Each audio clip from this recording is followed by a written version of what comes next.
Oo nga eh. Pero bakit nyo nga dinismiss eh? Tapos pinakawalan nyo yung 249 eh. Don't fool me. Dumadaan sa Board of Inquiries yan. Dumadaan sa inyo. Yes. I'm asking. You know very well kung kailan ka naging commissioner. Ba't ako tatanungin mo? Mr. Ledesma, you answer the questions properly. Yes, Mr. Chair. Bureau of Immigration, na mga empleyado nila na sukang-suka na sa nangyayari sa loob. I'll be allotting my 2-month salary here in Congress sa mga matitino nating mga kababayan na nandiyan sa Bureau of Immigration na makakapagturo kung paano nakataka si Alice Guo using our airports or seaports. Yung 2 buwang sweldo ko, ibibigay ko sa inyo. Help us. Help us. This Quadcom is serious in cleaning our government. PBDEC, pasensya na po kayo, PBDEC. This is all about you. This time, it's all about you. PBDEC, kayo po ay, noong 2021, sino po ang administrator ng PBDEC? At Attorney Lavinia? Pompey? Hindi po attorney, Pompey Lavinia lang. Pompey Lavinia. You were the administrator during that time. 2021, up to November 12, 2021. And during that time, you remember that a certain attorney Les Gusey of the Legal Service Division and a certain Colonel Pete Dakipil have notified the Office of the Administrator of a certain email coming from Director Alikpala that indeed there was an incident regarding the docking of a vessel from Vietnam at Pilsanji Port. Do you remember this incident? That's correct, Your Honor. And on January 30, the Security Service Division received tip-offs on alleged rice and drug smuggling going on at the Pilsanja Port, doon kay Mr. Tony Ong. Is this correct? That's right, Your Honor. That the text message was sent to me, and I alerted the Security Division. And a vessel from Vietnam dock at the Pilsanjia Port was subjected to heightened alert as there was a need for PhilBidec management to be on guard against a repeat of the Verde Soco incident, where PhilBidec employees and the former administrator were subjected to press and congressional inquiries. Is this correct? That's right. I was very worried of something like that happening again, so we acted on the intel that came to my cell phone that there might be smuggled rice, and there was even, I think somebody told me verbally, possibly illegal drugs. And that voyage of the vessel MV Binpuk 168 carried loads of 2,900 metric tons of rice. Am I correct? I cannot remember the exact amount, but it should be in the documents, Your Honor. And on January 31, 2021, you personally went to the port in order to check That's right, Your Honor. if there was indeed an alleged rice and drug smuggling. That's correct. And the cargo was held there as need to be checked by Pilsanjia Port dahil hindi siya pwedeng magpasok ng rice because it has no permit to operate as a commercial port. Tama? Opo, because they actually had there was already a board resolution approving its operation as a commercial port that was Yes. that was approved the previous term, but then they had not complied with all the conditions, including public hearing, publication of tariffs, consultation with the other port operators. We have 13 ports in PhilBidec, Your Honor. So in other words, Mr. Pompey Lavinia, you were saying that there was a certificate of board resolution number 2841 series of 2020 which was approved by the former administrator. And who is the former administrator? By the board, Your Honor, but including By the the board. former administrator. The And administrator cannot approve it by himself. And that internal document was not meant for public consumption. That's correct, Your Honor. So, Attorney Quijano, So why was there a resolution granting a granting Sanjia a permit to operate commercially? Your Honor, in the beginning, as they built the plant, Your Honor, the purpose is to manufacture steel bars out from scrap and steel materials, which are both domestically available and from abroad. And therefore, Your Honor, the subsequent request of Sanja was for the issuance of a permit for a port. The request was submitted to the board, Your Honor, for its approval. Subsequently, Your Honor, the board of FIBIDEC approved the request for the building direction of a port, Your Honor. Yes. Why do you have to approve a board resolution converting that port into a commercial port without persecuting? No, there is a, no... No, wait. I'm still have the floor. While you haven't secured yet a permit coming from the DNR who issued an ECC. Your Honor, the permit, if you will notice, subjects itself to all the government requirements, including public hearing, Your Honor. Attorney Quijano, ang sinasabi ko po, bakit hindi muna kumuha sa DNR ng ECC dahil yung ECC nakasabi doon, hindi siya for commercial port. Di ba? Kung hindi pa siya commercial port, walang karapatan ang board ninyo, including you, to approve such resolution converting that to a commercial port. Your Honor, Ang dami po natin dapat kunin munang mga dokumento coming from the national agency before a resolution can be secured from PBDEC. wala pong converting, Your Honor.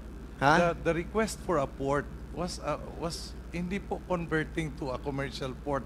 Ang request po ng Sanja was for a port. Yes. So, binigyan po ng board ng approval for a port. Yung issue ng conversion, Your Honor, like what was pointed out by Administrator Lavinia, was subsequent because when the port was finished, it was already during the watch of Administrator Lavinia, Your Honor. Yes. My term was July 2017 to September 2020, Your Honor. So for your information, Attorney Quijana, ito ang nilalaman ng inyong resolution. Resolved to grant the intent of Pilsangia Port to engage in commercial operation subject to public hearing or consultation. Yes, Your Honor. So, since walang public hearing or consultation, so meaning, hindi mo siya mako-convert into commercial port. Am I Yes. correct? I agree, Your Honor. Yes. Bakit nakapasok yung mga rice? And I don't know if there is drug inside. Your Honor, that was not during my watch anymore, Your Honor. Sino to? Mr. Pompey Lavinia. Bakit? Bakit po nakapasok? Yes. Dahil hindi pa naman siya pwede mag-function as commercial port. But you allow to enter all those 2,900 metric tons of rice. Because it's not commercially operated yet. That's Dahil right. ang sinabi nyo dito, unless a public hearing or consultation must be subjected first. That's right, Your Honor. Have you conducted a public hearing? At the time, there was no public hearing. That's why we Yes. intercepted the boat because there was even no permission for the boat to land. Yeah, but would you allow the enter of the 2,900 metric tons? Eventually, you have decided to release all those 2,900. And I will tell you why. I will tell you why. Andito nakalagay. At 1:11 p.m. of February 2021, Attorney Gusay informed the administrator that she has verified with BOC Collector John Simon by phone call that the documents of the importation are in order and that BOC has also verified with Regional Director of NICA that there is no alert order for the importation. Suddenly, nagkaroon na ng clearance. A meeting was requested by Collector John Simon with the PBDEC representative in the afternoon. Attorney Gusay was allowed by the administrator to attend the meeting. A report on what transpired during the meeting was submitted by Attorney Gusay on February 2021. During the meeting, Attorney Noe Espinillo Jr. disclosed that PBDEC 1A will be in trouble if the cargo was not released immediately. Sino ang sinasabi ni Noe L. Espinillo Jr., attorney, na kapag hindi na-release ang cargo, PBDEC will be in trouble? Tama po. We were being threatened by the Bureau of Customs that if we did not release the cargo, I would actually be liable for cases. Sino sa Bureau of Customs ang nagsabi na you will be in trouble pag hindi na-release ang mga bigas na hindi pa naman siya commercial port? Sino? I think it's in the report, Your Honor. What's the name? Who did it? You tell me. I I'm think going it's to look for it. I don't have copy of the report, but I think it's the lawyer of the shipper and then Manuel, was it Manuel, the BIR, the customs the customs person in charge in PBDEC at the time.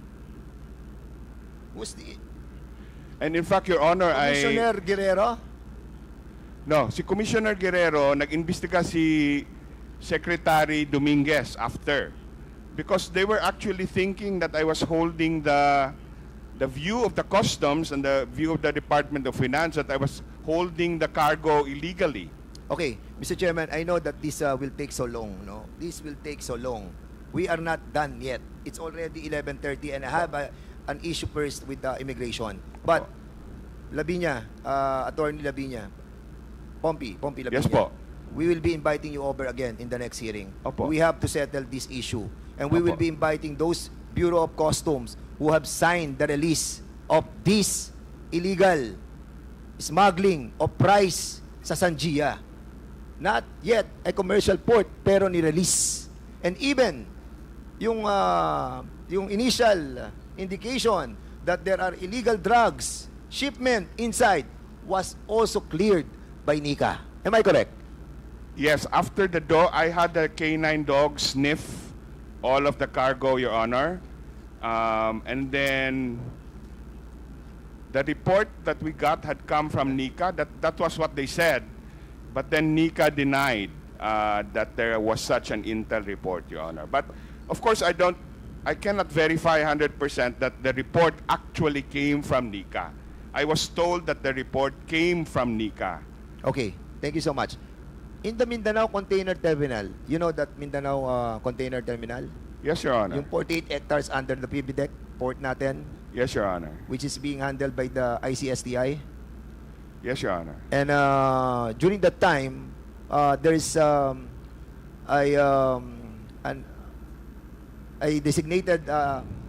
designated examination area. Di ba meron tayong designated, tinatawag natin DEA? Opo. Meron tayong DEA, designated examination area. Opo. During your time, nasaan ang designated examination area? Yung x-ray natin na supposedly, di ba? Yun na nag-check ng mga pumapasok nating cargo. Saan siya nakapwesto? Sa loob ng Mindanao Container Terminal o outside, nakalagay doon sa PBDEC? If I remember correctly, Your Honor, nasa labas. Yes, why? Why did you allow this? Who contracted the contract with Golden Sun and the PBDEC for a 30 years up to 2030? The contract together with the Golden Sun. Yung x-ray natin wala sa loob, naandun sa labas. Paano natin ma-check ang lahat ng pumapasok na kargamento kung nasa labas siya? Tama po yun. Existing na po yun when I came in, so I don't know who And why you contracted did not it. check it and try to cancel that contract? Wala na tayong ma-check, Mr. Chairman. Lahat ng papasok doon dinadala sa PBDEC, doon ine-x-ray. Sige, Mr. Quijano. Yeah, Your Honor. During my watch, Your Honor, I called the attention of Mindanao. Container Terminal. No, the inspection unit for X-ray. In fact, Your Honor, I brought one of the X-ray units inside.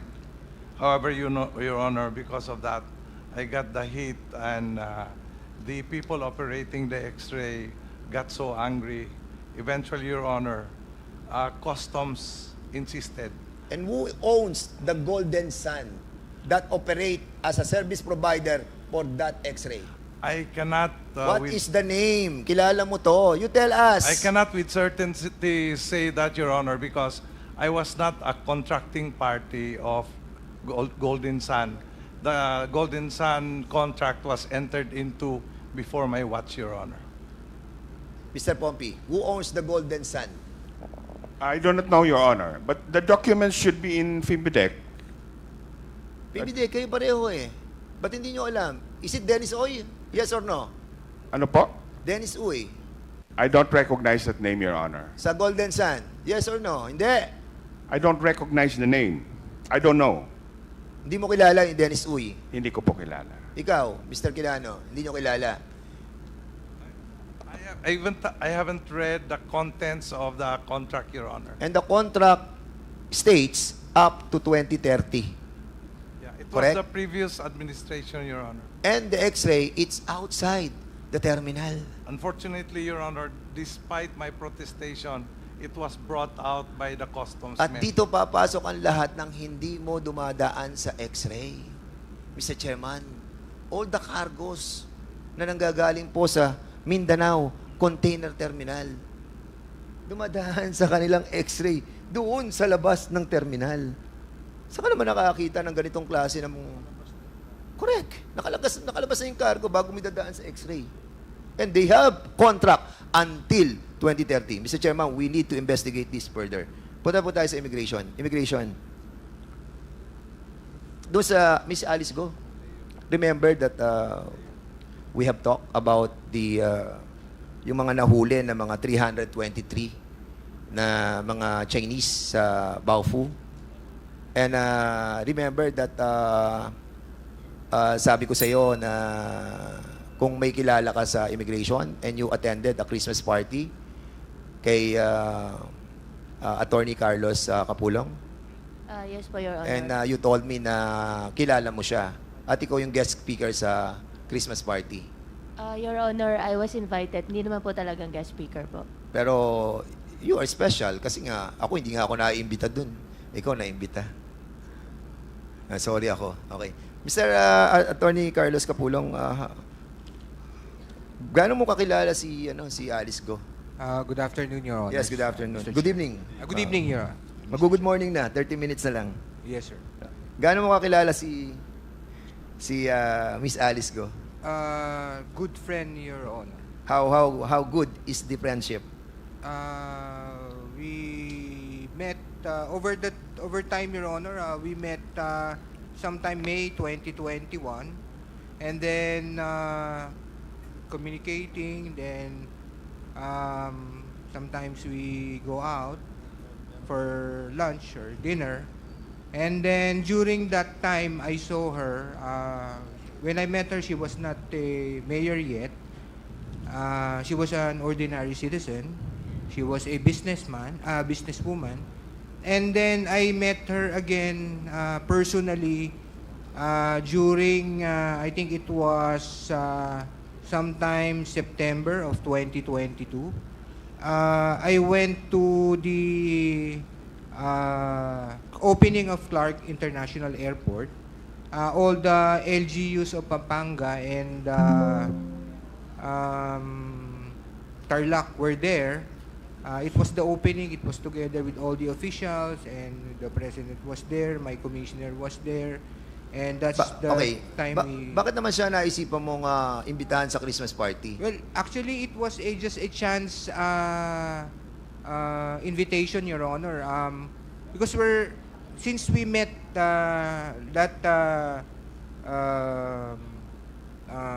September, then we talked, and then we have Attorney Capulong, ano mga pinamigay ni Alice Guo during the Christmas party? Actually po, I cannot remember, Your Honor, because I did not even ask her to bring anything. Pero So, those who were there told us na namigay siya ng ampaw. Actually, hindi po totoo yun, Your Honor. Okay. Sige. I asked them again. You are under oath, Attorney Yes, Your Capulong. Honor. Yes, Your Honor. Are you the former Port Operator Operation Division? Ikaw namamahala ng mga airports and seaports sa buong Pilipinas mula 2019 hanggang 2022? No, Your Honor. I was appointed or designated, Your Honor, 2021 March and then until 2023 February, Your Honor. So 2021 ka hanggang 2023 February, Your Honor. na Port Operator Division. Port- Operation Division. Yes, Your Honor. Ikaw ang chief, Acting Chief, Your Honor. acting chief. So in other words, nakikita mo lahat ng labas, ng mga manifest, ng lahat ng mga bumabiyahe, ng lahat ng eroplano, lahat ng mga ship. Am I correct? We can check, Your Honor. We can check po. What?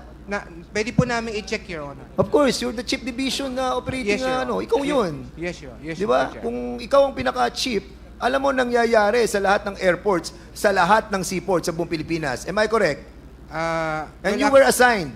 And you were assigned sa Region 3. Napa-assign ka ba doon? Area ng Bamban. Region 3. Napa-assign ka, yes or no? No, Your Honor. Hindi ka napa-assign? Can I clarify, Your Hindi. Honor? Tinatanong ko, klaro. Napa-assign ka ba sa Region 3? I was assigned way back 2010, Your Honor, sa Clark International Airport. As an alien control officer. No, Your Honor. Saan ka na-assign doon? Nung na-assign po ako sa Clark Region. Clark International Airport, Your Honor, that was 2010. 2010. Yes, sir. Yes, Your Honor, until 2012, Your Honor. Hanggang 2012. Anong position mo doon? Acting Head Supervisor, Your Honor. Mr. Chair.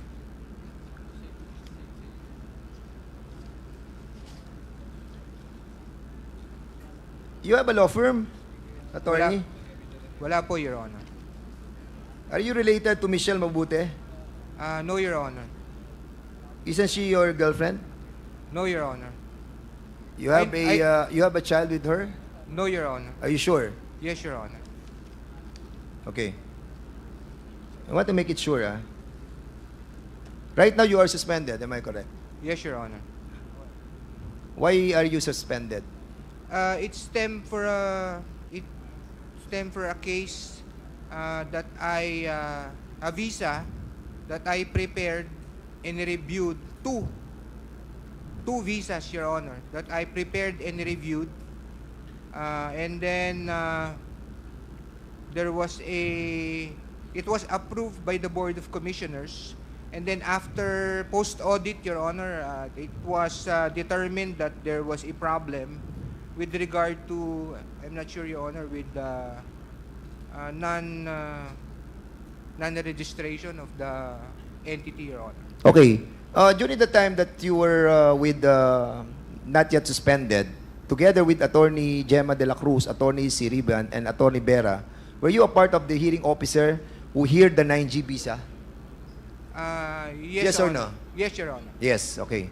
And during the time that you have been a part of these hearing officers, have you encountered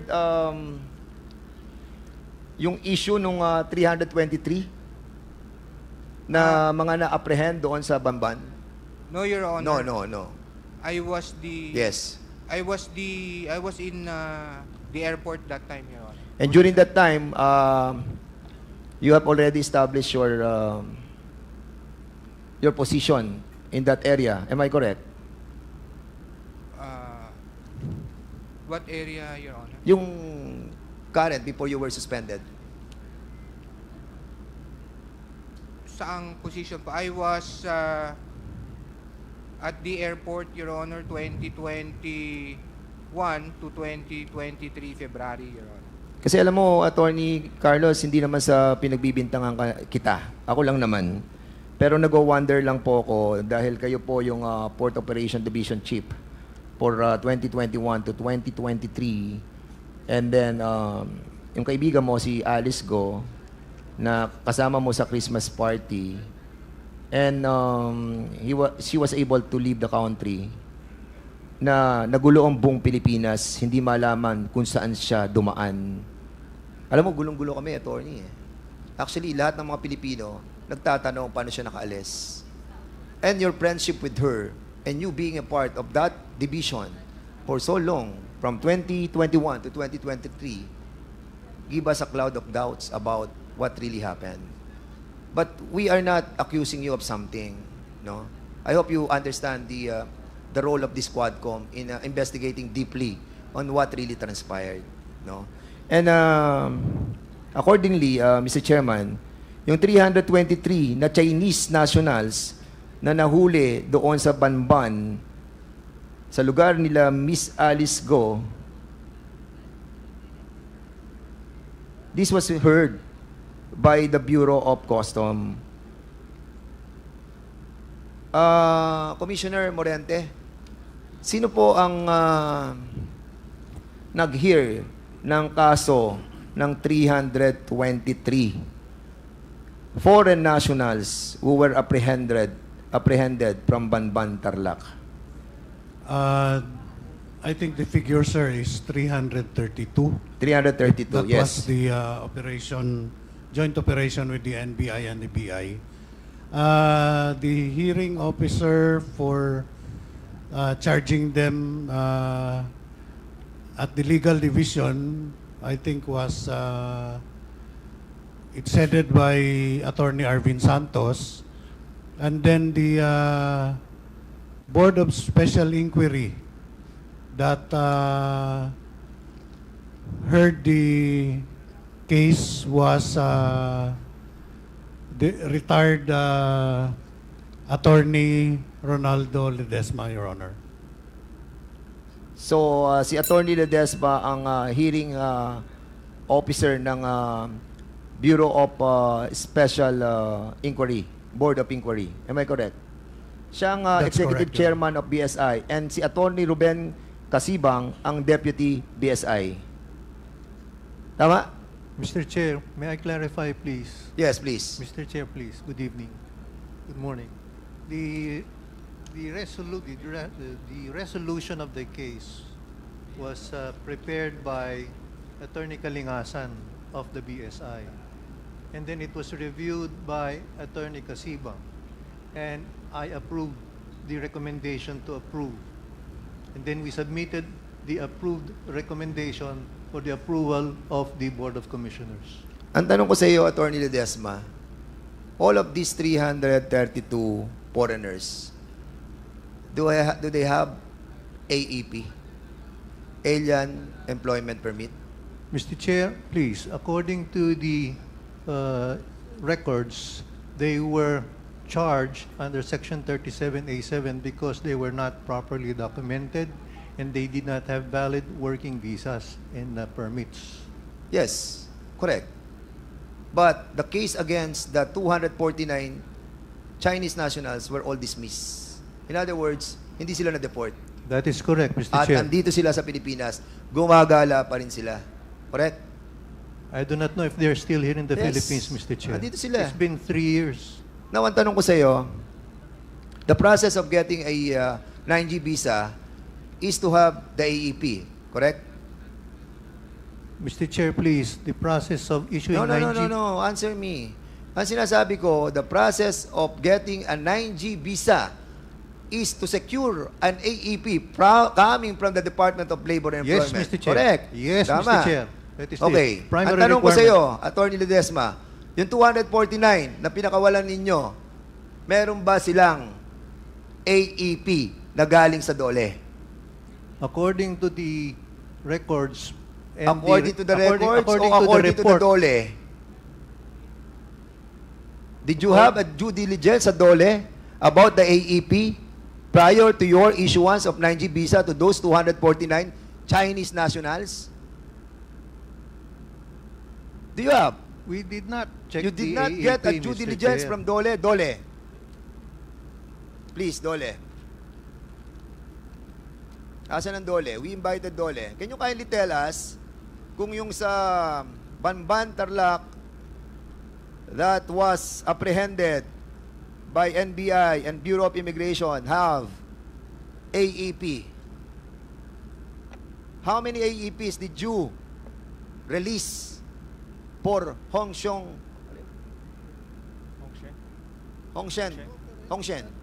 Good evening, Mr. Chair. I'm Pago Magtoto from Dole Region 3.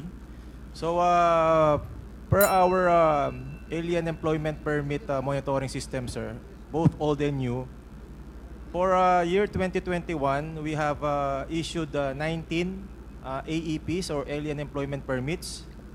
And for the year 2022, Your Honors, Mr. Chair, we issued 34. Wait, 2021, you issued how many AEPs? 19, Mr. Chair. 19. Oh, Sir, Attorney Ledesma, they issued 19 AEPs, a requirement prior to the issuance of 9G visa. Para sa kalaman ng ating mga kababayan, this 9G visa, kapag sinecure mo, mabibigyan mo ng 3 taon dito magtatrabaho yung mga Chinese national na yan. Kaya ayaw nila ng SWP o yung tinatawag nating working permit.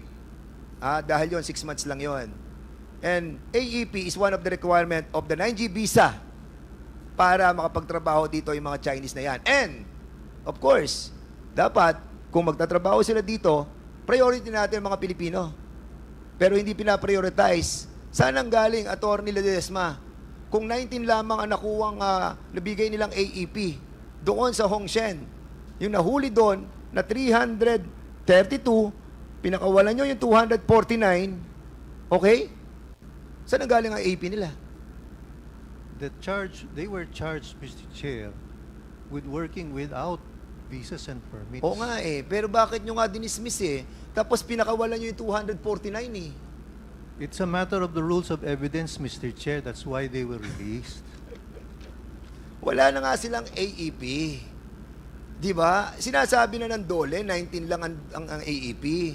Yung 249 na dinismiss nyo, pinakawalan nyo. Wala silang AEP.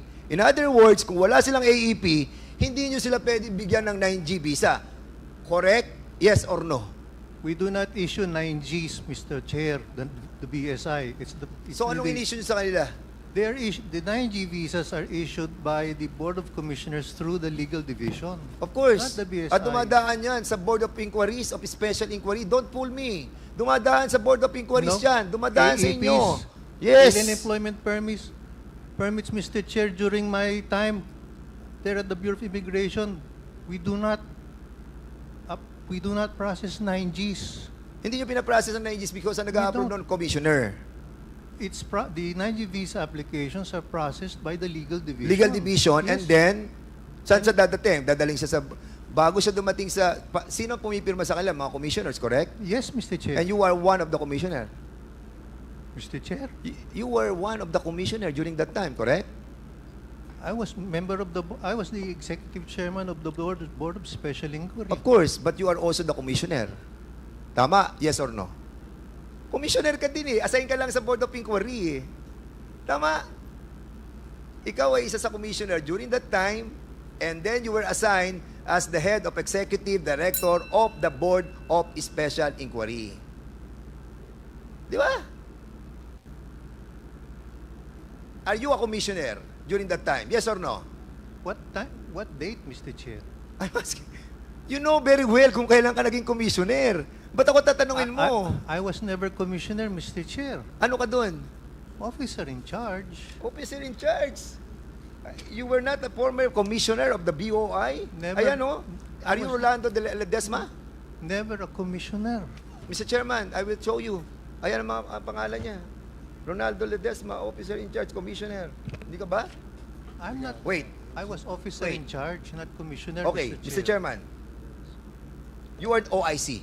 Yes, Mr. Chair. Function mo is still commissioner. I was OIC. But your function is still commissioner. OIC ka. In 2010. Okay. Alam mo, Attorney Ledesma, please, you were an OIC. I was an OIC, Mr. O Chair. yan. 2010. OIC commissioner.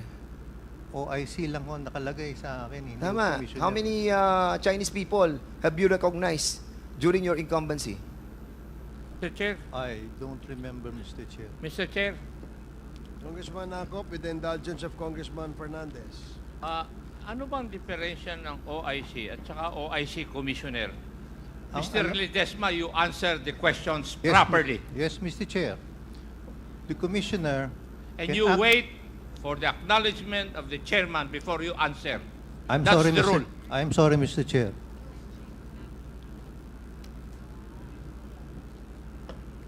Okay, proceed. The Okay. the Tanong ko, are you asking something? No. Let him reply first. Sige, what is your response? An officer in charge has limited powers, Mr. Chair. He cannot perform acts concerning policies. He operates only on the basis of running the daily affairs of the office. But the commissioner can implement policies, serious policies and guidelines. At ang OIC, Mr. Chair, he often takes directions from the Secretary of Justice, while a commissioner can exercise his discretion on Okay. important matters. Sige. What are the instances when there is a need to appoint an OIC? Often when, may I answer, Mr. Chair? Yes, please. Often when there is a vacancy and the vacancy for a commissioner or a deputy commissioner is vacated, Now, if there is a vacancy and an OIC is appointed, and there is a need to change a policy of the immigration, can you not perform the duty of a regular commissioner?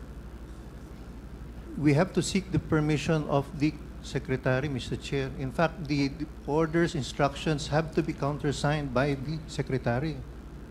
I agree, because everything that the commissioners, how many commissioners there are in the bureau? There is one commissioner and there are two deputy commissioners. Two deputy commissioners. Right now, there are three deputy commissioners, Mr. Chair. So in the event that a policy must be changed, who proposes changes in the policy? Is it the DOJ, the SOJ, or it should come from the commissioners or the members of the commission? It can be a proposal submitted by the board. It can be a proposal submitted by the commissioner, Mr. Chair. So in other words, pwedeng manggaling sa inyo. Pwede manggaling sa inyo. Sabi Yes, mo, Mr. pwede Chair. sa SOJ, pwede sa inyo eh. Di ba? Yes, Mr. Chair. Oh, ang tanong kasi sa iyo kanina ni Congressman Dan Fernandez, were you ever appointed as a commissioner? Sabi mo no, OIC lang. Ang You're trying nakalagay- to Yes. you're trying to give us an answer that you probably feel that cannot pinpoint to you directly being or effectively performing the function of a commissioner. Yun din yun eh. Di ba? Yun din yun eh, di ba? Practically all the functions of a commissioner can be done by an OIC except on matters where policy will be proposed, correct? Yes, Mr. Chair. 99% ganun din yun. Dahil Yes, sir. pang sinagot, tinatanong ka lang niya kanina kung nag-commissioner ka eh. Kasi nagpapalusot lang Mr. Chairman sila Alam mo, ito yung bagong alam mo nakakalungkot, yung pastillas gang na sinasabi nila. Napalitan niya ng pipino gang. Pipino. Mga peking Pilipino na pinalulusot nila. Yung mga peking AEP. Na wala naman silang in-issue na AEP Ang dolly 19 lang Tapos, meron doon, may AEP, nakalusot, dinismiss nila yung kaso, pinakawalan nila 249 ng mga Chinese, na ngayon kasalumuhan natin, yung mga foreigners na yon. As a matter of fact, Mr. Chairman, I will show you something. Dahil ito sa ginagawa nila, yung recognizing, yung ating pong mga Chinese, mga national, ayan, marami silang mga taga-ombudsman, sa ombudsman, sa mga Bureau of Immigration, na mga empleyado nila, na sukang-suka na sa nangyayari sa loob. Meron tinatawag silang Gucci gang sa loob. Meron silang tinatawag na pastillas gang at ang pinakamalaki ay ang Filipino gang. Pipino gang. Dahil mga peking Pilipino. Mr. Chairman, pakita niyo yung yung nirecognize nilang mga, saan ka naman nakakita, Mr. Chairman? 60 years old. 60 years old. Ha? I-recognize mo. Late registration, 60 years old, 50 years old, 49 years old. Recognize. At ang sinasabi, Chinese father or mother or ang mother ay Chinese tapos Pilipina ang mother o kaya father. And then kukuha ng birth certificate na late registration, makikita nyo yan. Yung mga nandyan, 60, 50, 49. Yung mga Chinese na yan, Mr. Chairman, 18 years old pa lamang, pwede na lang piliin kung ano sila, Pilipino o Chinese. During that time of being an 18-year-old, doon ka mamili kung sino ka, kung Pilipino ka o Chinese. Pero 60 years old, 49, ganito kakapal ang inaprubahan nyo. Isa pa lamang ang nakukuha ko. Saying that all these Chinese became Filipino. Kaya dumadami ang mga Chinese sa atin because of you. Mr. Chair, gusto ko lang pong tanungin si Atty. Ledesma, bakit naging OIC ka dahil walang commissioner? Yes, Mr. Chair. O ibig sabihin, ikaw ang commissioner. Walang commissioner, ikaw ang OIC. Ibig sabihin, ikaw ang commissioner. Mr. Chair, I would like to declare that I'm going to file a resolution investigating the Bureau of Customs. The Bureau of Immigration. And Mr. Chairman, I'll be allotting, Mr. Chairman, I'll be allotting my 2-month salary here in Congress sa mga matitino nating mga kababayan na nandiyan sa Bureau of Immigration na makakapagturo kung paano nakataka si Alice Guo using our airports or seaports. Yung 2 buwang sweldo ko, ibibigay ko sa inyo. Help us. This Quadcom is serious in cleaning our government. Join us, Mr. Chairman. Mr. Chair, kayo nung mabibigay? Hindi, sa makakapagturo kung paano nakataas. I'm pretty sure, Mr. Chairman, because I have checked the CAAP. Ang CAAP, meron silang mga biyahe papunta ng Kota Kinabalu, papunta ng Singapore, galing sa Clark, galing sa Subic, galing sa Palawan, walang passenger. And they know the ports. They know the seaports. They handle the division of checking those flights going out and going in. Maluluwag ang mga seaports natin. Maluluwag ang mga airports natin. And our people, hindi lahat sa immigration, thank you to all those immigration officers and employees who are faithful to their duty. But, to those who are bad eggs, sorry, pero magkalaban tayo. Linisin natin ang gobyerno, tulungan ninyo ako, 2 buwan na sweldo ko, ibibigay ko sa makakapagturo kung paano nakataka si Alice Guo with the help of our immigration officers. Mr. Chairman, maraming salamat po.